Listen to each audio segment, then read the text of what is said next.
चिड़िया और किसान की कहानी। एक गांव में एक किसान रहता था। उसका गांव के बाहर एक छोटा सा खेत था। एक बार फसल बोने के कुछ दिनों बाद उस खेत में चिड़िया ने अपना घोंसला बना लिया।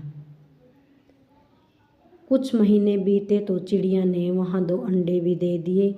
उन अंडों में से 2 छोटे छोटे बच्चे निकल आए। वे बड़े मौज से उस खेत में अपना जीवन गुजारने लगे। कुछ महीने बाद फसल कटाई का समय आ गया। गांव के सभी किसान अपने खेत की फसल की कटाई में लग गए।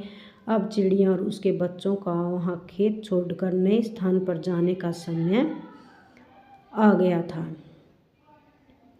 एक दिन खेत में चिड़िया के बच्चों ने किसान को यह कहते सुना कि कल मैं फसल की कटाई के लिए अपने पड़ोसी से पूछूंगा और उसे खेत में भेजूंगा। यह सुनकर चिड़िया के बच्चे परेशान हो गए। उस समय चिड़िया कहीं गई हुई थी। जब वापस लौटी तो बच्चों ने किसान की बात उसे बताई।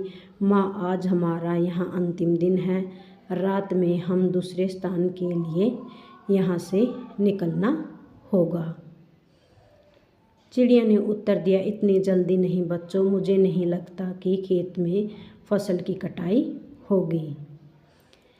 चिड़िया की कही बात सही साबित हुई। दूसरे दिन किसान का पड़ोसी खेत में नहीं आया। फसल की कटाई न हो सकी। शाम को किसान खेत में आया और खेत को जैसे का तैसा देखा कि यह पड़ोसी नहीं आया। ऐसा करता हूँ, कल अपने किसी रिश्तेदार को खेत में भेज देता हूँ। चिड़िया के बच्चों ने फिर से किसान की बात सुन ली और परेशान हो गए। जब चिड़िया को उन्हें यह बात बताई तो वह बोली, तुम लोग चिंता मत करो, आज रात हमें जाने की ज़रूरत नहीं है।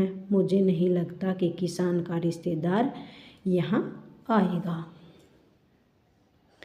दोनों बच्चे हैरान थे कि इस बार ऐसा क्या है जो माँ खेत छोड़ने को तैयार है। उन्हें पूछा तो चिड़िया बोली, बच्चों, पिछली 2 बार किसान कटाई के दूसरों पर निर्भर था। दूसरों को यह कहकर उसने अपने काम से पल्ला झाड़ लिया था, लेकिन इस बार ऐसा नहीं है। इस बार उसने अपनी जिम्मेदारी अपने कंधों पे ले ली है, इसलिए वह अवश्य खेत में आएगा। उसी रात चिड़िया और उसके बच्चे उस खेत से उड़ गए और कहीं और चले गए। सीख, दूसरों की सहायता लेने में कोई बुराई नहीं है, किंतु यदि आप समय पर काम शुरू करना चाहते हैं कि समय पर पूरा हो जाए, उस काम की जिम्मेदारी स्वयं लेनी होगी। दूसरों की मदद उसी की करते हैं जो अपनी मदद करता है।